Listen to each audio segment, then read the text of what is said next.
Welcome to our weekly update on the Australian property market, where we discuss waves, impulsive waves and corrective waves around Australia. It's been a while since my latest post. I've been exploring Forex markets in order to fine-tune my trading skill set. It's a game changer, and I hope I'll be able to share my knowledge with you and give you accurate predictions on where markets are going.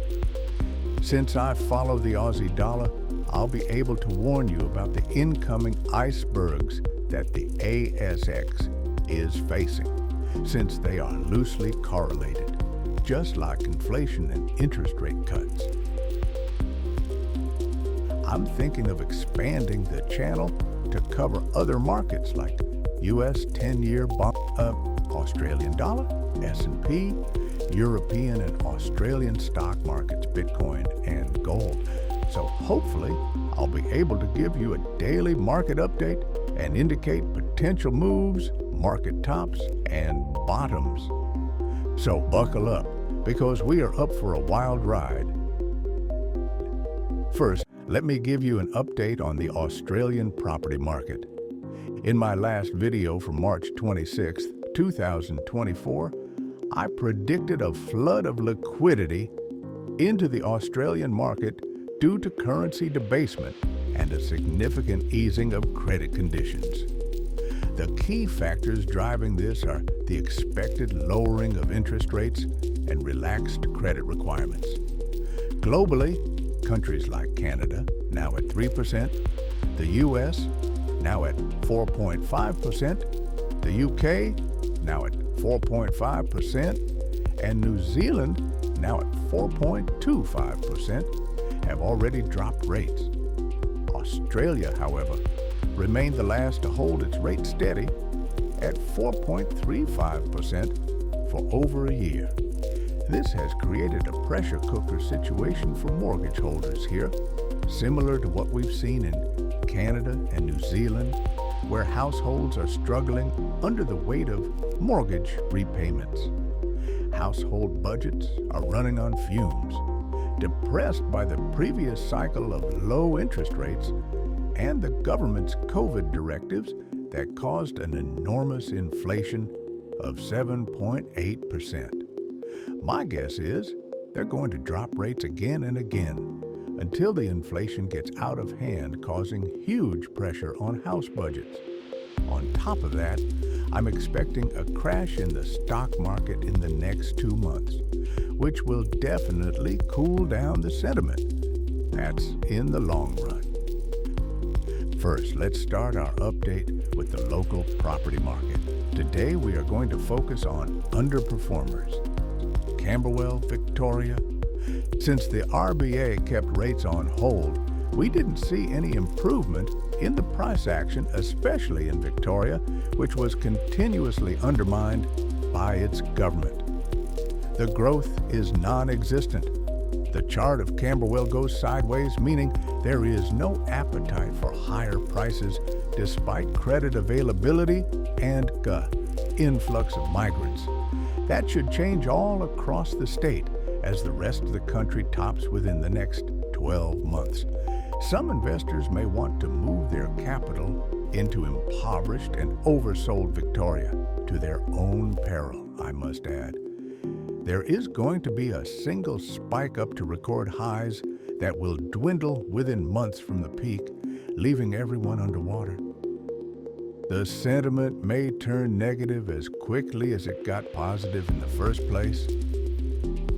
Albert Park in Victoria disappointed with the significant drop down to $1.6 million level. It is retesting wave 2, which is common in Forex markets, not the Australian housing market. It just proves that Victoria is in a really bad place. The cycle keeps moving forward though, but the growth is rather subdued comparing to the rest of the country, which is probably the result of the government intervention into the investors' market. Tax slug for Victorians with investment properties or holiday homes. Like many other suburbs in Victoria, I'm expecting a sharp spike that will turn into a cliff, with lower lows that will conclude the cycle. The next 6 to 12 months might be the last chance to sell and leave the state holding on to the positive equity. Whoever gets left behind is going to suffer tremendously under the fiscal and monetary repression. The Albert Park Units market, on the other hand, performed as predicted. Once we hit the bottom in February 2024, the price exploded higher, trailing other states. It is about to top with the incoming wave of lower interest rates. I wouldn't be surprised if it topped ahead of the detached house market in this suburb, but that remains to be seen. They work in opposition. The drop in bigger houses results in units picking the price and exploding higher.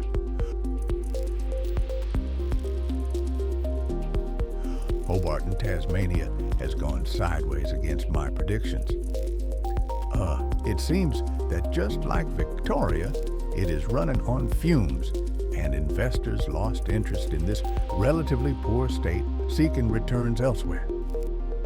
I'd say we should expect a single spike up that will reach record highs and then drop like a stone, ending the long cycle. Geelong is also going sideways, missing all the gains that have gone into Queensland and New South Wales postcodes. We've had a subtle wave 3 that turned into a deep correction. It means now we are awaiting a huge spike up that should break the record highs and conclude the cycle. The same applies to Torquay. We are in the middle of a prolonged correction that is about to turn into a spike up.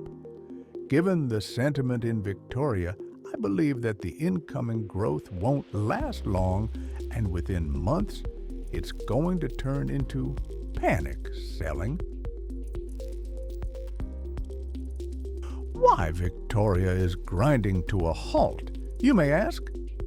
First, they will take everything from you, then they will ban you from sleeping in the streets. So, is it only the bad news coming from Victoria?